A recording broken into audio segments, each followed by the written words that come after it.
Welcome back to the channel. Today we're going to show you how to make a pork crown roast. First you want to start by cutting off most of the loin end on the bone and pork loin.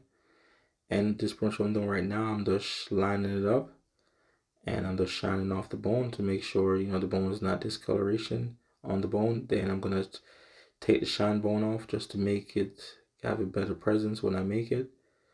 Pretty much you're just doing it to make it look better, and that bone tend to turn quickly. So you definitely want to, shine it off to make the bone look more presentable. You want to go in some more because definitely you have to use your knife to cut through. So you want to make sure you get all the shine bone off. So that way you can use your knife to cut it. You're gonna see what I mean further on in the video.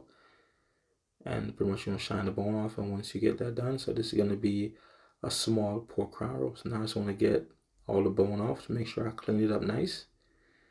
And we're gonna make a bone-in pork crown roast. This roast you usually see mostly for the holiday, like Christmas, Thanksgiving. And you want to make cuts in between each rib.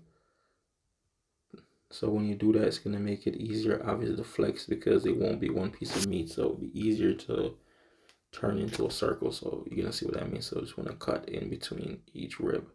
And the ribs you're looking at right now, that'll be the baby back ribs. It comes from the bone-in pork loin. And there you go. That's how you're going to turn it into a circle to make a bone-in pork crown roast. All right. So that's how you do it. You want to trim it up. So right now what I'm doing is I'm Frenching the bone. So I'm cleaning it off. Cleaning off the excess meat and fat off the tip of the bone. So now I'm going to French the bone to give it that look. So it's going to have, like when you see a tomahawk, that's kind of the same concept of what I'm doing right now. It's just cleaning all the meat off the bone. So we call it Frenching the bones. So you just want to take each one and just take them off. And that's how you're going to get that beautiful look. And you can also do this with a rack of lamb. So, but today we're working with the pork, and that's it. Just want to make sure, because obviously once you French the bone, it's going to make it look really nice on top. So that's why you're Frenching the bone.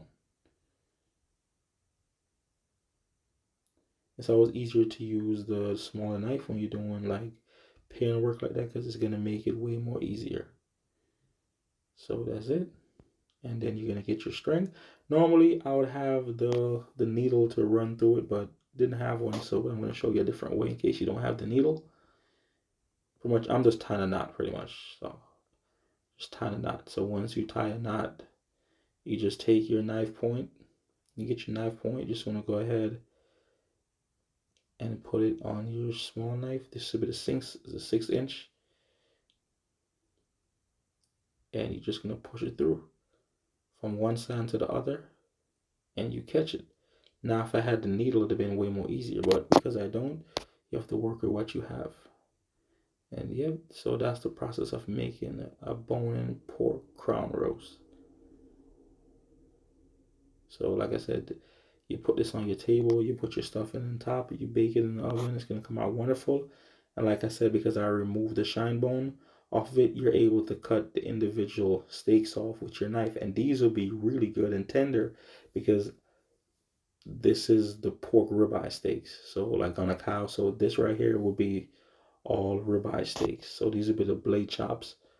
Okay, so that's what it looks like when you're finished with it. So as always, don't forget to like, share, subscribe, and leave a comment.